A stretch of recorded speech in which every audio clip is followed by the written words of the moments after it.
Dan mungkin Pak Hendri mau menambahkan dari pertanyaan yang disampaikan tadi. Baik, terima kasih. Tidak ada satu penelitian yang bisa membuktikan bahwa orang yang merokok itu adalah pintu masuk untuk narkoba, apalagi ganja atau apa. Buktinya banyak orang yang tidak merokok, tiba-tiba dia menjadi pecandu narkoba, banyak sekali. Perempuan tidak merokok, dia menjadi pecandu narkoba. Laki-laki yang tidak perokok juga begitu. Sebaliknya yang merokok juga banyak sekali yang juga sama sekali tidak menggunakan narkoba. Satu. Yang kedua terkait dengan negara ini melegalkan ganja, biarin aja negara lain. Kita harus punya identitas, kita harus sudah memahami bahwa kondisi ini adalah merupakan kondisi darurat. Presiden mengatakan bahwa Indonesia darurat narkoba. Peduli setan dengan negara yang lain. Ada dulu namanya sebuah organisasi Lintas Ganja Nusantara. Mereka Lingkar Ganja Nusantara. Mereka mempromosikan sana kemari untuk melegalisasi ganja. Saya bilang Granat akan berada pada barisan paling depan untuk menentang itu. Saya tidak melihat manfaatnya, yang ada mudaratnya di situ. Ya. Dan itu saya bilang hati-hati, ada kepentingan pihak-pihak tertentu di balik itu. Coba tolong diteliti, ditelusuri dari mana anggaran, dari mana dana dari organisasi ini. Kalau Granat saya boleh jamin, boleh kalian cek 1 sen di belah 18 pun, tidak ada organisasi manapun, tidak ada pengusaha manapun yang memberikan bantuan dana kepada kami. 99,9% itu uang pribadi saya. Mau munas, mau pelantikan. 1 kali munas kami itu paling tidak sekian miliar. Pelantikan, kunjungan ke daerah dan sebagainya. Oleh karena itu kami tidak punya beban. Kami bertanggung jawab kepada bangsa. Kami tidak bertanggung jawab kepada siapapun. Oleh karena itu saya menentang legalisasi ganja. Apapun alasannya. Kalau kita mau menghilangkan ganja, pusatnya hanya dari Aceh. Tapi caranya tidak dengan cara konvensional seperti selama ini. Waktu itu saya pernah ikut operasi ladang ganja ke Pulau Breh di Aceh. Apa yang dilakukan? Kita naik ke atas bersama dengan BNN. Hampir setengah hari sampai di atas sekian hektar ganja. Dicabutin satu-satu. Nyabutin ganja itu lebih berat dari nyabut singkong. Satu pohon, satu rumpun itu tidak cukup 1 orang, bisa 3 orang. Sekian hektar orang yang naik itu paling 100 orang, artinya masih tersisa. Yang dibawa turun hanya untuk barang bukti, udah itu dimusnahkan. Apa yang terjadi di sana ya tetap aja. Dan mereka tahu persis, sekarang ditanam, bulan depan atau bulan apa dia akan panen. Kenapa? Mereka tanam pakai pot di rumahnya. Begitu yang di sini tumbuh mereka naik. Itu pun saya menggunakan jasa orang yang membocorkan informasi. Saya bayar tiket pesawatnya dari Aceh untuk ke Jakarta. Saya biayai hotel selama di Jakarta. Saya informasikan pada teman-teman di BNN. Dilakukan penelusuran ke sana ternyata benar. Artinya tidak mudah untuk menelusuri itu. Dan caranya seperti yang dilakukan oleh Thailand. Kita bikin alternative development. Kalau kita mau menghilangkan masyarakat Aceh supaya tidak menanam ganja, hanya dilarang begitu aja, enggak mungkin. Satu-satunya cara, berikan mereka tanaman pengganti yang mempunyai nilai ekonomis yang sama.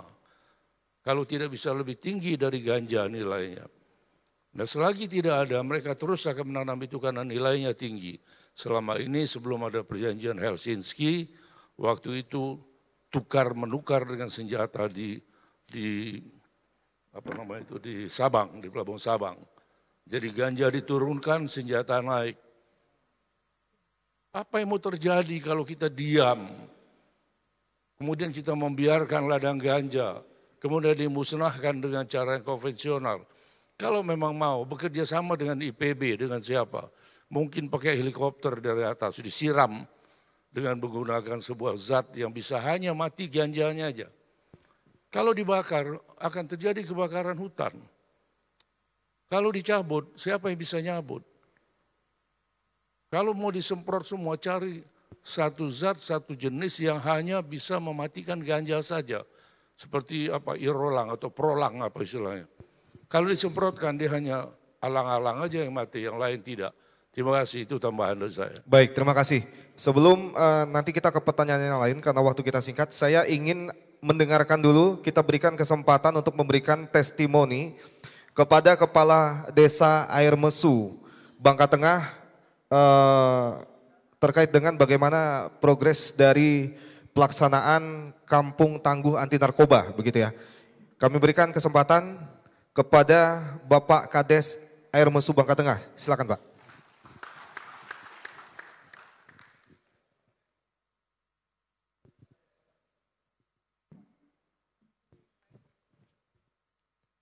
Iya, juga satu lagi kami akan undang untuk naik ke atas panggung, Bapak M. Ali ST dari Dinas PU Pemda Bangka Belitung, juga untuk bisa memberikan testimoninya di atas panggung. Baik, kita berikan tepuk tangan untuk Bapak M. Ali ST.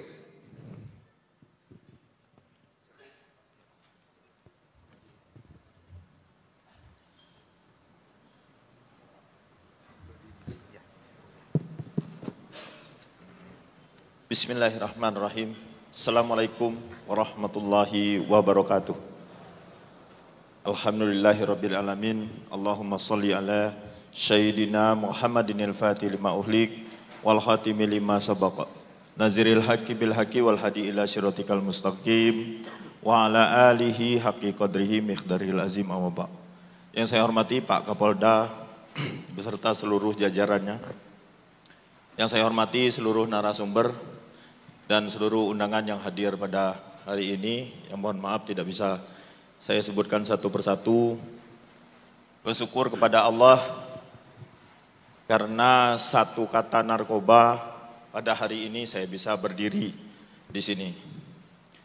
Kami di Desa Air Mesu Timur sekarang perubahannya sangat luar biasa dengan adanya kerjasama BNN dan pemerintah desa. Sekarang masyarakat kami sudah sadar tentang bahaya narkoba. Mereka menganggap bahwa narkoba itu bukan lagi aib, tapi musuh bersama. Jadi dengan adanya program IBM dan BNN, kesadaran masyarakat kami tentang bahaya narkoba itu sudah sangat luar biasa. Kalau melihat keluarganya, anak keturunannya sudah mulai melenceng pergaulannya, mereka langsung melaporkan ke IBM kami, namanya IBM Belimau Hati. IBM kami sudah mempunyai klien sebanyak 13 orang, 10 diantaranya dinyatakan sembuh, alhamdulillah. 1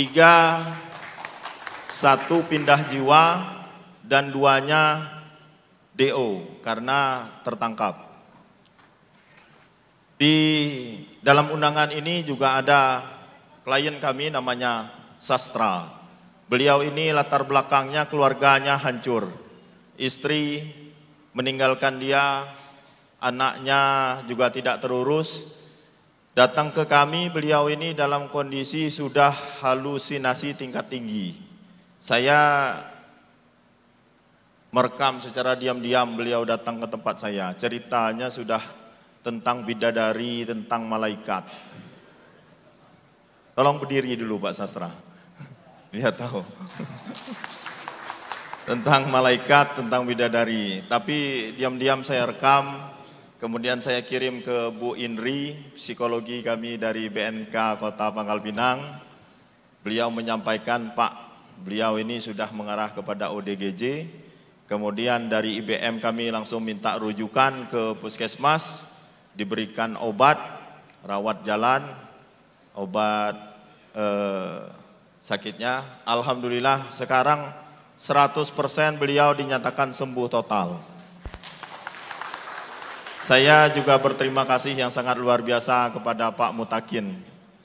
Kepala BNN Provinsi Bangka Belitung. Beliau sudah meresmikan Desa Bersinar, mencanangkan Desa Bersinar di tempat kami bersama Pak Bupati kami, Pak Al-Ghafri Rahman yang sudah memberikan dukungan yang sangat luar biasa.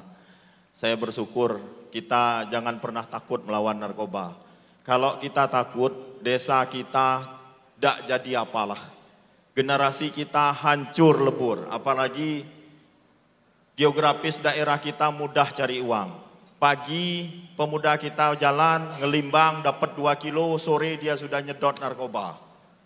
Begitu mudahnya, dan paketnya juga yang dikirim sama pengedar ini luar biasa. Ada paket 50, 100, 150. Jadi sangat terjangkau. Dan di Air Mesu itu bukan lagi jaringannya, pabriknya di tempat kami itu Pak. Saya terima kasih sama Pak Kapolda beserta jajarannya. Habis selesai pabriknya. Baik. Terima kasih. Baik, terima kasih. Kita berikan. Assalamualaikum warahmatullahi wabarakatuh. Waalaikumsalam warahmatullahi wabarakatuh. Terima kasih Bapak Kades Air Mesu, Kabupaten Bangka Tengah. Ada yang tahu nggak lagunya? Tahu dong ya. Ikut nyanyi ya. Ya. Kira-kira begini lagunya. Adakah cinta yang tulus kepadaku? Adakah cinta yang tak pernah berakhir? Sing, ga.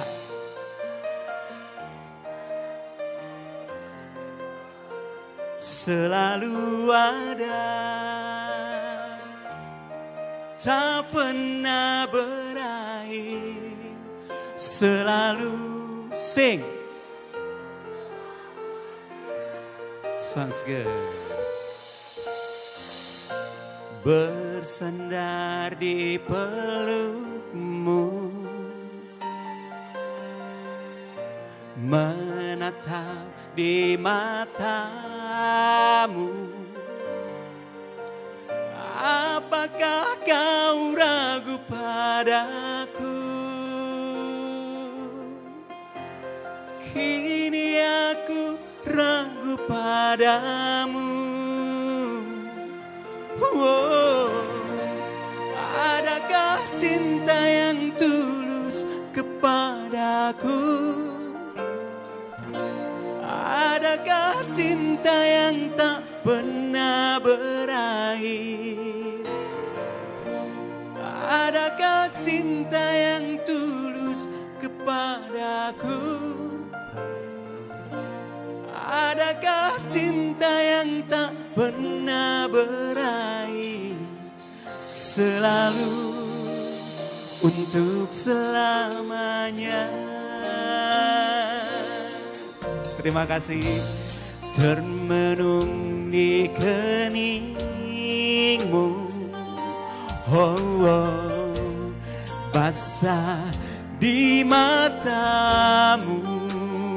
Oh, apakah itulah caramu? Oh, untuk membuktikan cintamu. Oh, adakah cinta yang tulus kepadaku? Sing.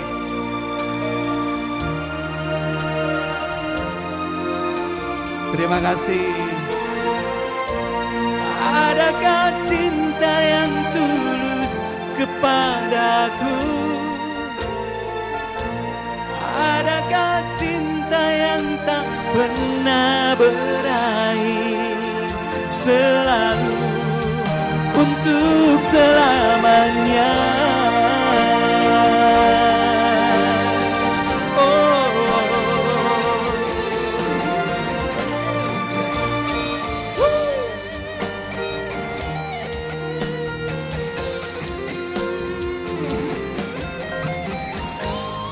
Sesungguhnya dirimu di hatiku dan diriku di hatimu, walau ada ragu yang membara.